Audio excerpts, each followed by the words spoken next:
La idea de las carpas tiene que ver con la visibilización de la lucha que en este momento estamos llevando a cabo a partir del ataque abierto del gobierno nacional, particularmente a la universidad pública, y el mecanismo del instrumento de las carpas tiene que ver con visibilizar, convocar a la población básicamente para invitarlos a entender esto como una lucha colectiva. La universidad pública o la educación pública no es patrimonio solamente de los docentes, sino también de toda la comunidad.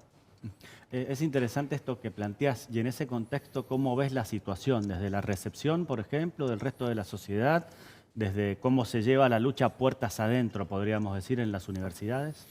Sí, por un lado tenemos este problema que es cómo se maneja comunicacionalmente el gobierno, es decir, nos plantea constantemente el ataque a partir de llamarnos degenerados fiscales. Hay toda una campaña de desprestigio, digamos, de la universidad en general y de los trabajadores en general. Entonces, nuestra lucha para adentro es hacernos conscientes de que todos somos trabajadores, de que compartimos una lucha más allá de los posicionamientos políticos de cada quien. Y por otro lado, con la comunidad, también hacernos entender como comunidad que la universidad nos pertenece a todos y a todas y que no es patrimonio solamente de quienes están allí, sino de quienes pueden estar allí, quienes hemos, particularmente yo soy primera generación de universitarios, y el mecanismo de lo que significa la universidad pública o la educación pública para la comunidad entera. ¿Cuáles son algunas de las actividades que estuvieron desarrollando? Y también si tuvieron la oportunidad de conversar con quienes pasaban, digo, también fue una jornada de concientización. Sí, sí, como es la estación San Martín también, pero en la Belgrano, en la que estábamos ayer, tiene este andén bellísimo y está al lado de un espacio abierto. Hay mucha gente que se acercaba desde estudiantes, como gente que estaba haciendo deporte y que por ahí... También tuvimos ahí algunas discusiones y debates con los compañeros también de la seguridad, la policía, porque también este tipo de actividades implica, ¿no?, como la superposición de funciones. A veces la policía aparece como una manera de garantizar cierta seguridad. Nosotros estábamos haciendo un debate abierto, hablamos de soberanía alimentaria, hablamos de derechos humanos, hablamos de antropología, de diseño, de arquitectura, debatimos en conjunto y con la carpa, que sí es simbólicamente una cosa visible, ¿no? Claro. Pero la idea es abrir el debate y acercar a la gente.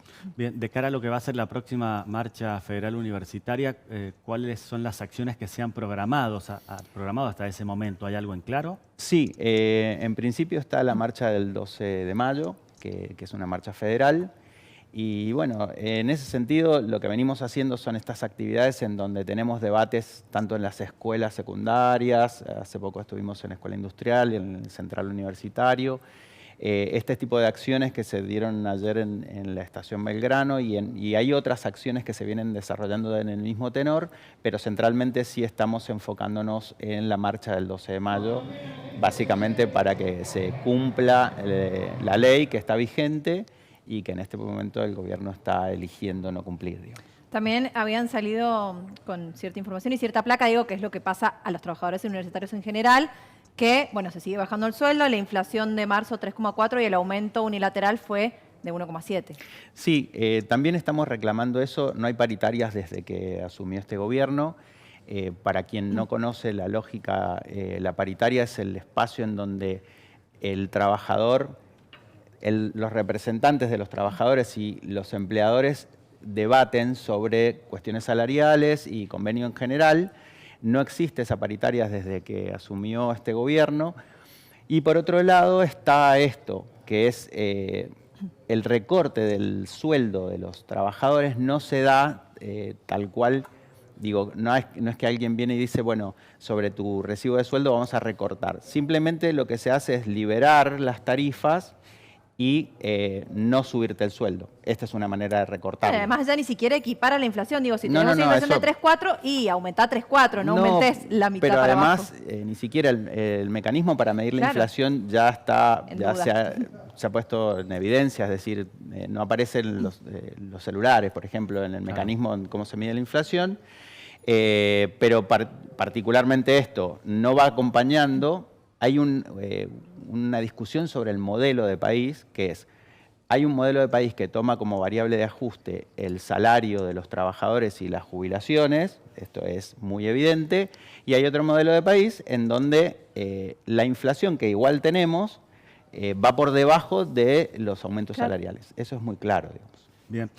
Iván, ¿cuál es la realidad de los y las docentes de la universidad, desde tu experiencia de poder conversar del día a día, de lo que quizás te toca también personalmente, pero lo que cuesta y cada vez más?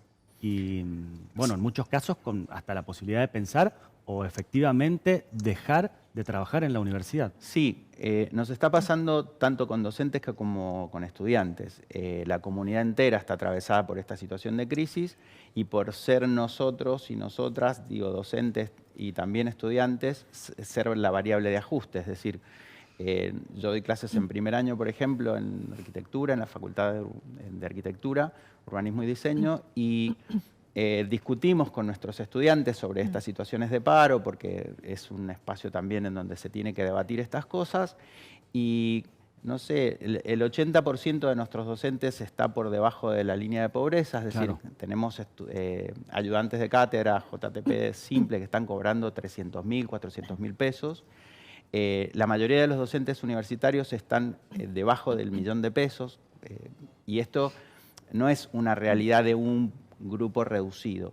Se instala desde el gobierno, lógicamente, que nosotros somos multimillonarios, que no, es una campaña de desprestigio que siempre se ha hecho, ¿no? Cuando se quiere privatizar algo se lo desfinancia, eso es una lógica bastante marcada, y se plantea que no funciona bien. Entonces la comunidad o la opinión pública se lleva por eso, muestran el sueldo de 2 o 3 funcionarios jerárquicos y dicen, bueno, esta es la realidad de la universidad, esto no es la realidad de la universidad, nosotros estamos en crisis y se sostiene este esfuerzo con el sobreesfuerzo, no hay más que eso.